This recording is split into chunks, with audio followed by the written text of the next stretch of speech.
তার চোখে চোখ রেখে কথা বলার সাহস ছিল হাতে গোনা কয়েকজন ফুটবলারের। পান থেকে চুন খসলেই তিনি হলুদ কার্ড দিতে দ্বিধা করতেন না। তার ওই নীল চোখ জোড়ার দিকে তাকাতে ভয় করত অনেক ফুটবল ফ্যানেরও। বলছি ইতালীয় রেফারি পিয়েরলুইজি কোলিনার কথা, যার নাম শুনলেই মাথায় আসে কঠোরতার কথা। নির্ভুল রেফারিংয়ের জন্য তিনি বিশ্বব্যাপী পরিচিত।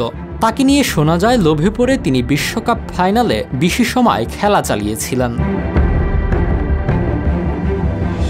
কোলিনার চেহারাটাও হয়তো অনেকের মনে গেঁথে আছে। মণ্ডিত মস্তিষ্ক আর নীল চোখের কোলিনা আন্তর্জাতিক ফুটবলে 10 বছর রেফারিং করেছেন।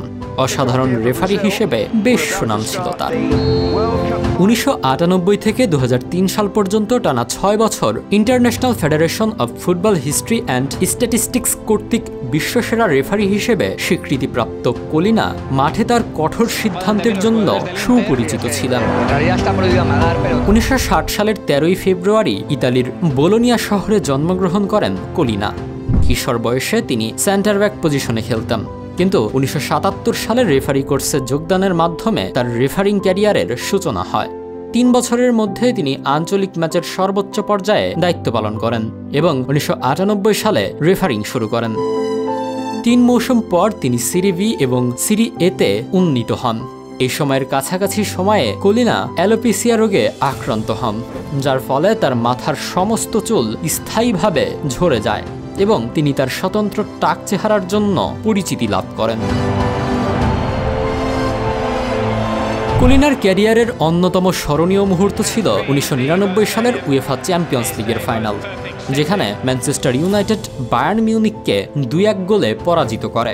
ম্যাচের শেষ মুহূর্তে ম্যানচেস্টার ইউনাইটেডের 2টি গোল কোলিনার তীক্ষ্ণ নজরদারির অধীনে সম্পন্ন হয়, যা ফুটবল ইতিহাসে অন্যতম নাটকীয় ফাইনাল হিসেবে বিবেচিত হয়।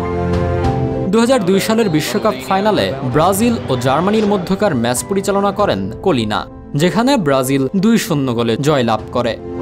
সম্প্রতি এক সাক্ষাৎকারে কোলিনা প্রকাশ করেন যে তিনি সেই ম্যাচের বলটি সংগ্রহ করার জন্য খেলা সমাপ্তির বাঁশি 13 থেকে 14 সেকেন্ড দেরিতে বাজিয়েছিলেন, যাতে বলটি তার হাতে আসে এবং তিনি সেটি স্মারক হিসেবে রাখতে পারেন। লম্বা রেফারিং ক্যারিয়ারে অনেক স্মারকই হয়তো জমিয়েছেন কোলিনা, কিন্তু এটা যে তার কাছে সবচেয়ে মূল্যবান সেটা কোলিনার কথাতেই স্পষ্ট।